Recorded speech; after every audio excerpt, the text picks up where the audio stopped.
เขามีส่วนเร็วบ้างเรื่องหัวเขาจงเลือกเอาส่วนดีเขามีอยู่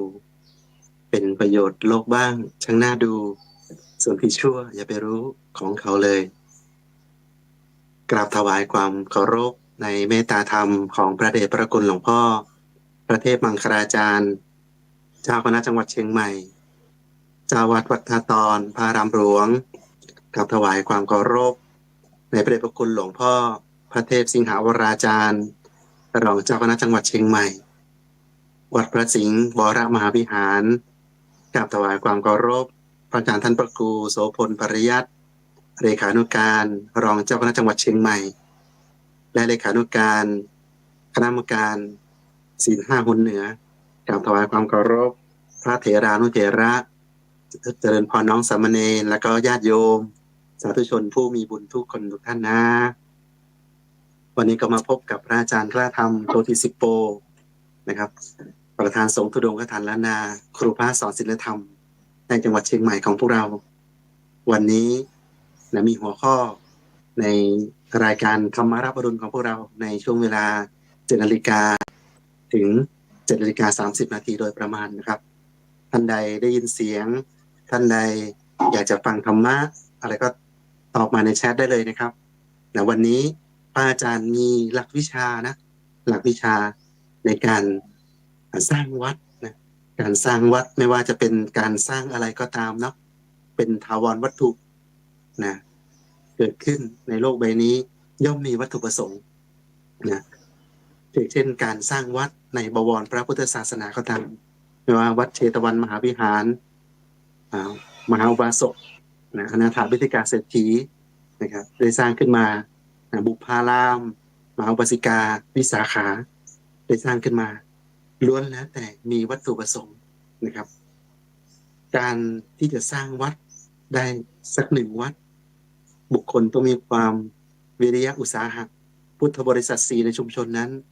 ต้องรวมใจเป็นหนึ่งอย่างไรการสร้างวัดของวัดพระธรรมกายหรือว่าศูนย์ส่งเสริมศีลธรรม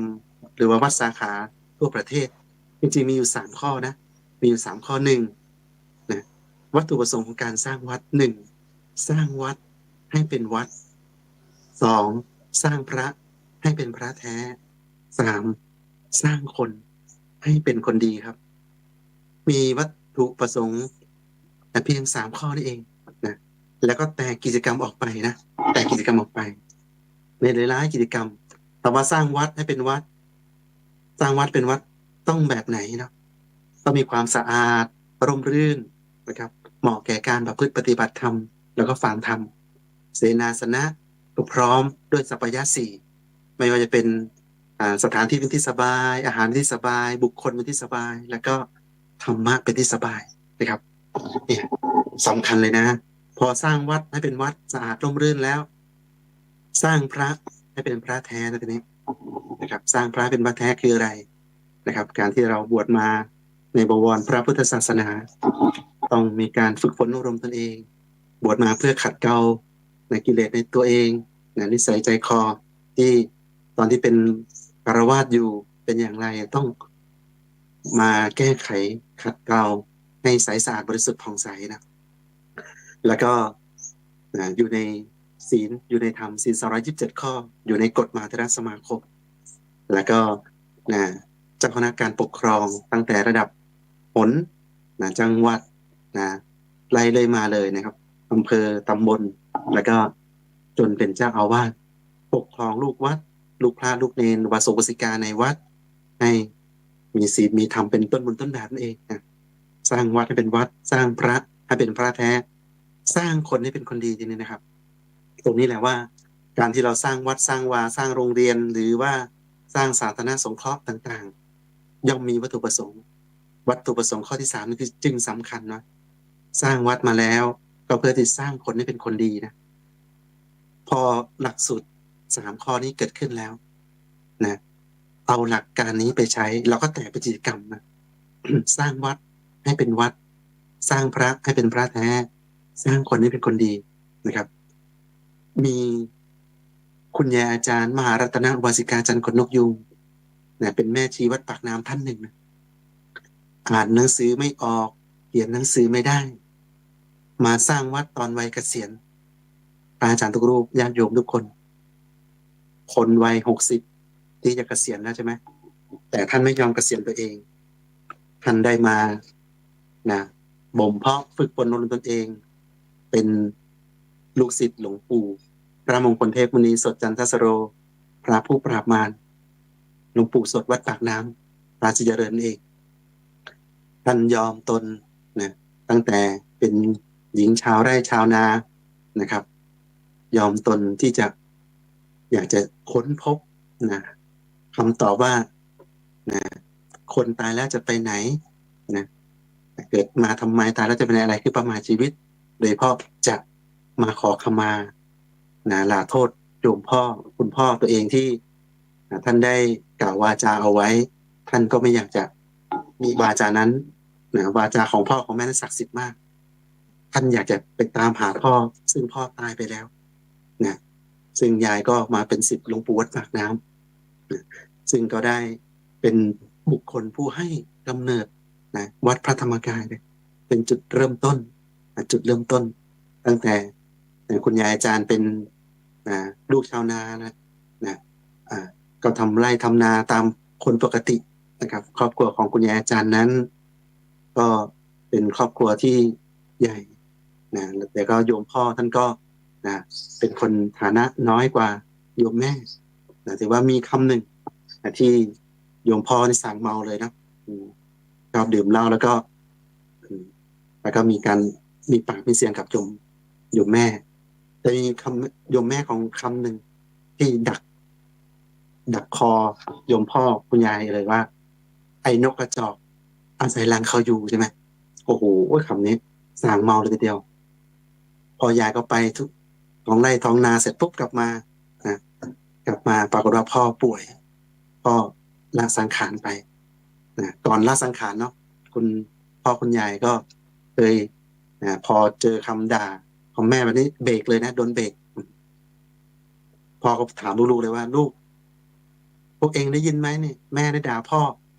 โดยอัธยาศัยคุณยายไม่อยากจะให้พ่อแม่ทะเลาะกันบอกว่าแม่ไม่ได้ด่าพ่อหรอกนะโอ้โห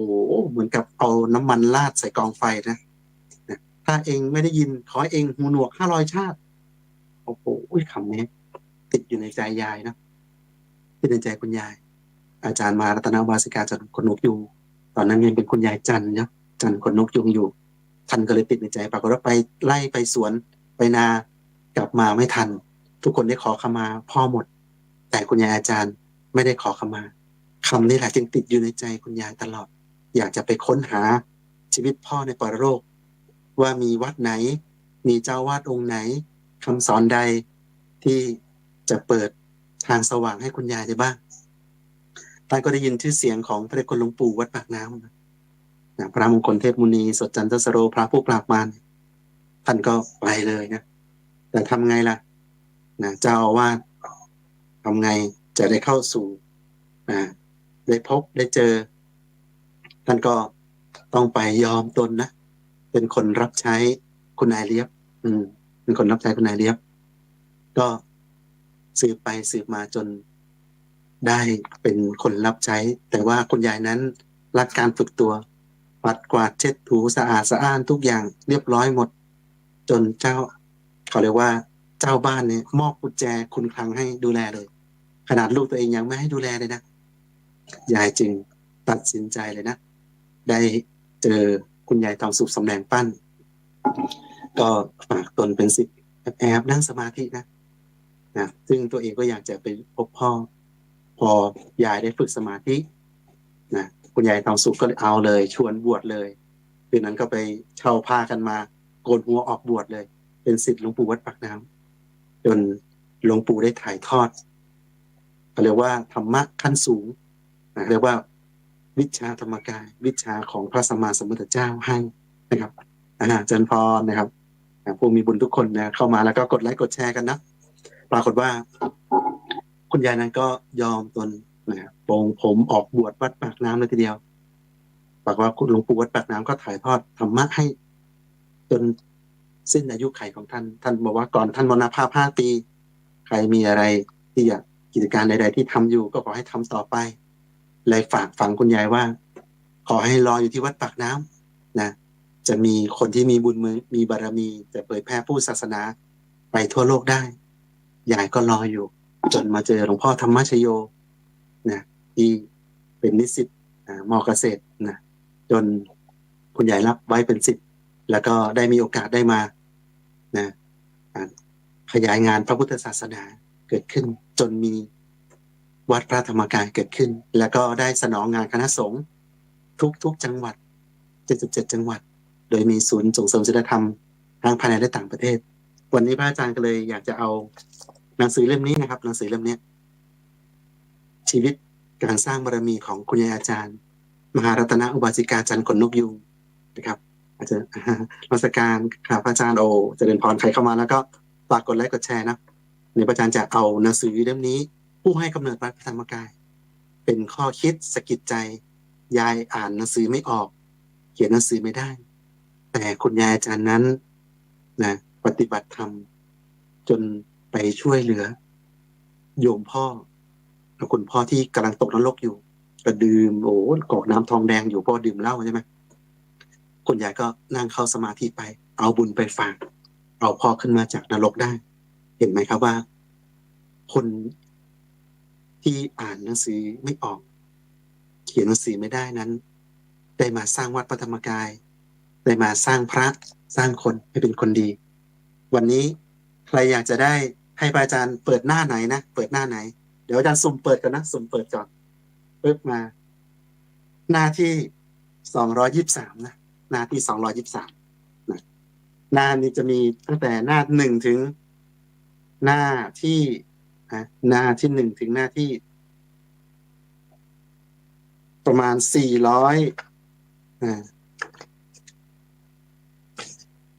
หน้าที่1ถึงหน้า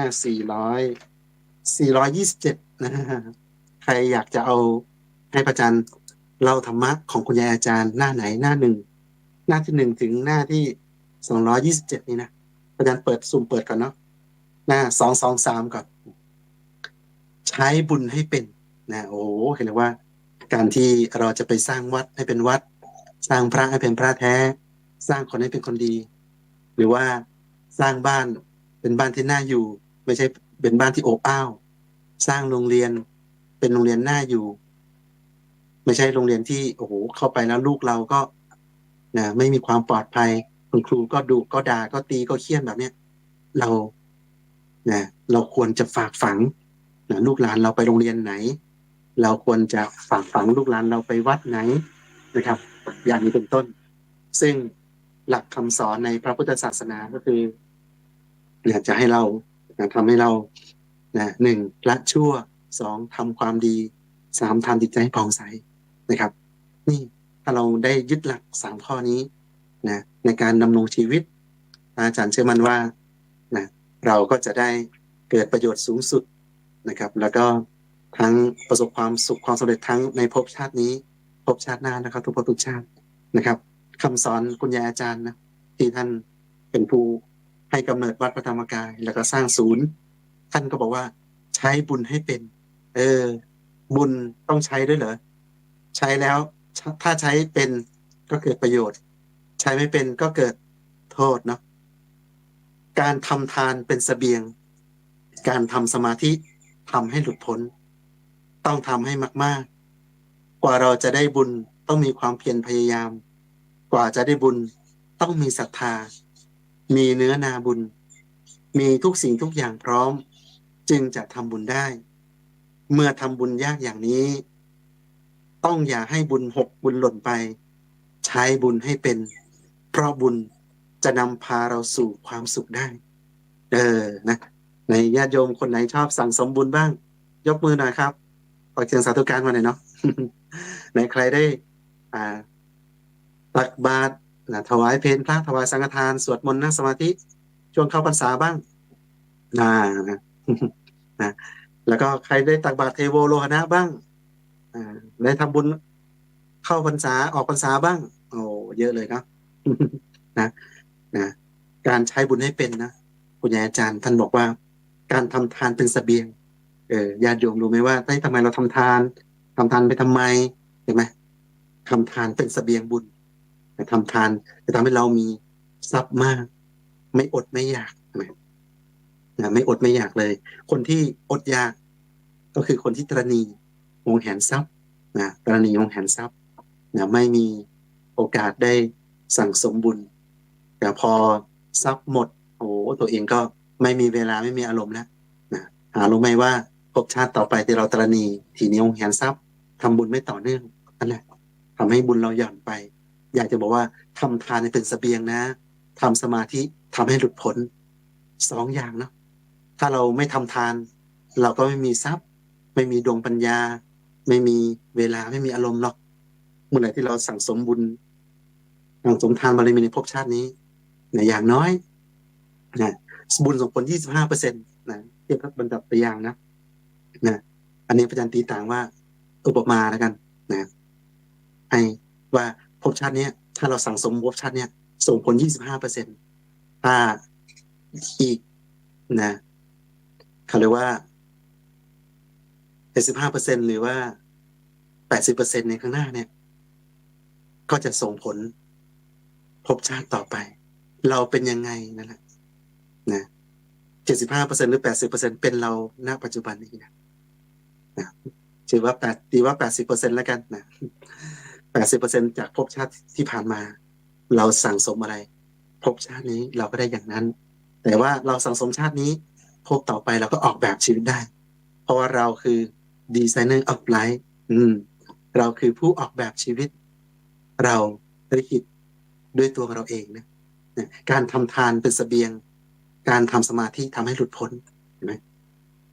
การที่เราทำบุญทำทานใส่บาตรถวายสังฆทานบุญเสบียงบุญเราเกิดแล้วทำสมาธิทำให้หลุดพ้นการทำสมาธิ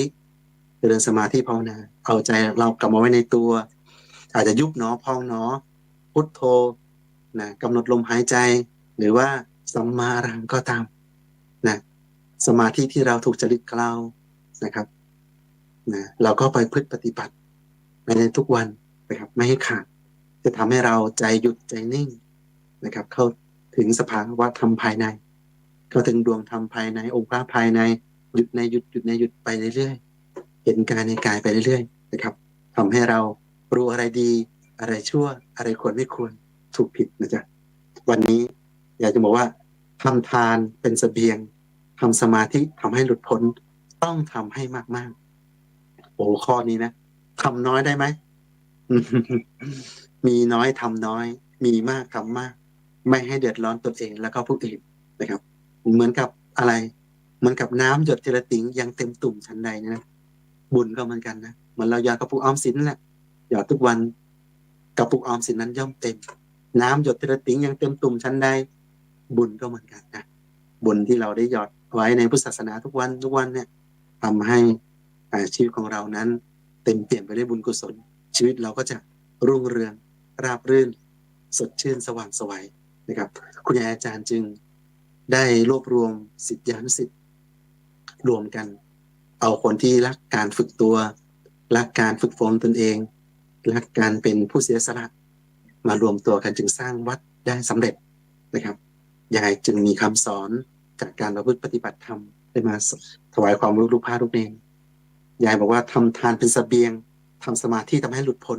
ต้องทำให้มากๆกว่าเราจะได้บุญต้องมีความเพียรพยายาม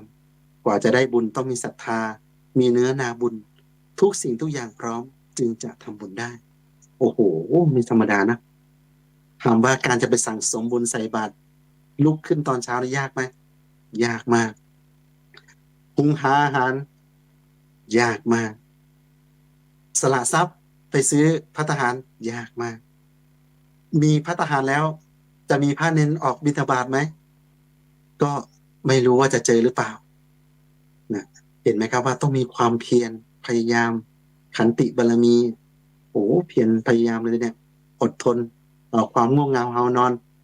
มีใจที่ศรัทธาแล้วก็มีไทยธรรมอยู่ในมือแล้วก็ต้องมีเนื้อนาบุญด้วยเห็นไหมบุญทุกสิ่งทุกอย่างต้องทำให้พร้อมเลยนะบุญเนี่ยทำยากอย่างนี้ยายจะบอกว่าเมื่อทำบุญยากอย่างนี้แล้วต้องอย่าให้บุญหกบุญหล่นไป ใช้บุญให้เป็นเพราะบุญนั้นจะนำความสุขมาสู่เราได้เช่นพระสัมมาสัมพุทธเจ้าพระองค์ได้ตรัสไว้ว่าสุขโขปุญญสักอุจจโยการสั่งสมซึ่งบุญนำความสุขมาให้เห็นไหมครับว่าบุญนั้นเป็นสิ่งที่อยู่เบื้องหลังความสุขและความสำเร็จบุญนั้นสามารถชำระกายวาจาใจเราให้ใสสะอาดบริสุทธิ์บุญนั้นสามารถอุทิศให้กับหมู่ญาติมิตรของเราไปได้ในใครเคยสั่งสมบุญอะไรต่างๆใครเคยใส่บาตรใครเคยสั่งสมบุญอะไรฝากพิมพ์เม้นมาให้พระอาจารย์แล้วก็ผู้รับชมรับฟังในธรรมะรับอรุณเราได้ฟังด้วยนะในใครจะให้พระอาจารย์เปิดธรรมะข้อไหนอันนี้ก็อยู่ที่ธรรมะข้อที่89หน้าที่223เดี๋ยวพระอาจารย์ลองสุ่มเปิดดูนะสุ่มเปิดดูทุกเจ้าข้าโอ้โมทนานะครับโอ้ยายบอกว่าดูคนให้เป็นนะไงสาธุนะครับสาธุธรรมารับอรุณนะครับใครพิมพ์เข้ามาไม่ว่าคุณทองคำนะโอ้พรหมมินทร์นะครับโอ้ผู้มีทองคำแล้วก็เป็นบุคคลที่โอ้โหเขาเรียกว่าพรหมมินทร์ไม่ธรรมดานะเขานามสกุลดังนะครับนามสกุลดังผู้มีบุญนะครับมีศรัทธาในวรศาสนายายบอกว่าดูคนให้เป็นนะการที่เราคบใครนะครับจะคบใครต้องดูคนให้เป็นคนเราหัดดูคนให้เป็นนะไหนใครเคยดูคนเป็นบ้าง ไม่ใช่ดูแค่หน้าตานะต้องดูที่อะไรบ้างต้องดูดีๆนะคนดูคนให้เป็นคนเราต้องหัดดูคนให้เป็นดูแต่หมาจิ้งจอกกับราชสีห์สังเกตนะหมาจิ้งจอกราชสีห์ชาติหมาจิ้งจอกมันชอบกินขี้โอ้โหตรงๆเลยนะชาติหมาจิ้งจอกมันชอบกินขี้เขาเอามาเลี้ยงจะให้เป็นราชสีห์มันก็ทำทีจะเป็นได้แต่เวลาเจอขี้มันก็ลืมมันไปกินขี้นั่นแหละเขาเรียกว่าไอชาติหมาจิ้งจอกโอ้โหคำพูดเนี่ยคำพูดยานี่ตรงๆเลยนะยังไงมันก็ยังเป็นหมาจิ้งจอกอยู่อย่างวันยังค่ำเพราะฉะนั้นเราต้องรู้ต้องดูให้เป็นว่าใครเป็นใครดูให้ละเอียดว่าเป็นอะไรแน่อย่างเรื่องราชสีห์กับหมาจิ้งจอกสันดานมันฟ้องจะเป็นอะไรแน่ต้องดูที่สันดานของมันโอ้โหอยากบอกว่าคนจะเป็นหมาจิ้งจอกหรือจะเป็นราชสีห์ต้องดูที่สันดานหรือคืออะไรอุปนิสัยนั่นเองความคิดเขาเป็นยังไงอาจจะไม่เห็นเนาะคำพูดเขาเป็นยังไงการกระทำเขาเป็นอย่างไรเนี่ยเห็นไหมครับสาธุนะพระอาจารย์ไม่ได้ทายชื่อใครก็ต้องขออภัยด้วยนะคุณสมจิตโอ้นะอนุโมทนาด้วยนะเห็นไหมครับว่าใครจะเป็นอะไรต้องดูคนให้เป็นมองคนให้ออกเราจะได้สร้างวัดสร้างวาสร้างครอบครัวสร้างบ้านเราได้สร้างโรงเรียนเราได้สร้างอะไรก็ตามในโลกใบนี้ให้เกิดคุณสูงสุดเช่นวันนี้พระอาจารย์บอกว่าการที่เราสร้างวัดมาได้มีแค่วัตถุประสงค์แค่3 ข้อ 1สร้างวัดให้เป็นวัด2สร้างพระให้เป็นพระแท้3สร้างคนให้เป็นคนดีจ้ะซึ่งวันนี้เราได้รู้แล้วว่าเรื่องของการใช้บุญได้หาบุญได้ใช้บุญให้เป็นและก็ต้องดูคนให้เป็นด้วยนะครับหาบุญได้ใช้บุญเป็นอย่าให้บุญหกบุญหล่น2ดูคนให้เป็นว่าเขาเป็นชาติหมาจิ้งจอกหรือว่าราชสีห์นะครับเรามองคนออกอยู่ที่ไหนอยู่ที่สันดานอยู่ที่นิสัยคำว่านิสัยคืออะไรการย้ำคิดย้ำพูดย้ำทำสิ่งนั้นบ่อยๆครับย้ำคิดย้ำพูดย้ำทำสิ่งนั้นบ่อยๆจนเกิดเป็นนิสัยนะครับหรือว่าสันดานนั่นเองสันดานก็เรียกว่านิสัยใจคอคนคนนั้นนะว่าเขาคิดดีไหมพูดดีหรือเปล่าทำความดีไหมทำต่อหน้าหรือรับหลังหรือว่าทั้งต่อหน้าและก็รับหลังเห็นไหมต้องดูคนให้ได้มองคนให้ออกแล้วเราจะใช้ชีวิตอย่างมีความสุขถ้าเราไปคบคนพาลเป็นไงพาลไปหาผิดถ้าคบบัณฑิตก็พาลไปหาผลเห็นไหมครับว่าสิ่งนี้ย่อมเกิดขึ้นสิ่งนี้เราย่อมเลือกด้วยตัวเราเองนะ วันนี้พระอาจารย์กล้าทำโชติสิปโปได้รับความเมตตาจากพระอาจารย์พระครูโสพลปริยัติเลขานุการรองเจ้าคณะจังหวัดเชียงใหม่เลขานุการคณะกรรมการศีลห้าหนเหนือได้มาชี้แจงแถลงไขได้มาสนทนาธรรมในเช้าวันนี้รายการธรรมารับอรุณซึ่งจะมีพระมหาเถระพระเถรานุเถระทุกรูปที่มีภูมิรู้ภูมิธรรมได้มาให้ธรรมะง่ายๆข้อคิดสกิดใจในการทำคุณงามความดีในท้ายที่สุดนี้พระอาจารย์ก็อยากจะฝากไว้นะว่าการที่เราสร้างวัดสร้างวาสร้างอะไรก็ตามขอให้เรายึดหลักไว้3 ข้อก็คือสร้างวัดให้เป็นวัดสร้างพระเป็นพระแท้สร้างคนให้เป็นคนดีนะครับ3 ข้อนี้แหละแล้วก็แตกเป็นกิจกรรมไปสร้างพระเป็นพระแท้ก็คือบวชพระเข้าพรรษาบวชพระบรรพชาสามเณรพระรู้ร้อนนี้เป็นต้นนะครับบวชอุบาสกแก้ววสิกาแก้วชักชวนกันมารักษาศีลเจริญสมาธิภาวนากรรมฐานสติปัฏฐาน4ก็ได้สัมมาอรหังก็ได้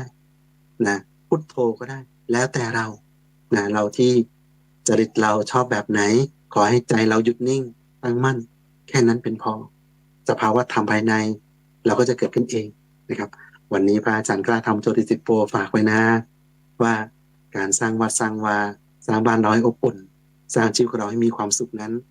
เราสามารถเลือกเองได้ขอเราอย่าไปคบคนพาลให้คบบัณฑิตแล้วก็ฝากไว้ว่าวาจาเราสำคัญก่อนพูดเราเป็นนายคำพูด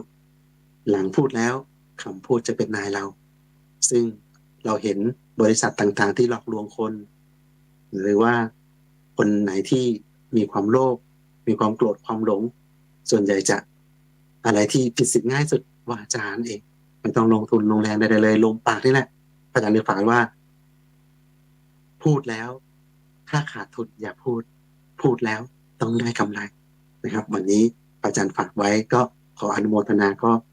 วันนี้ก็ขอเจริญพรแล้วก็ขอความสุขความเจริญจงบังเกิดมีแก่สาธุชนแล้วก็กราบถวายความเคารพพระอาจารย์พระมหาเถรานุเถระทุกรูปด้วยความเคารพอย่างยิ่งครับ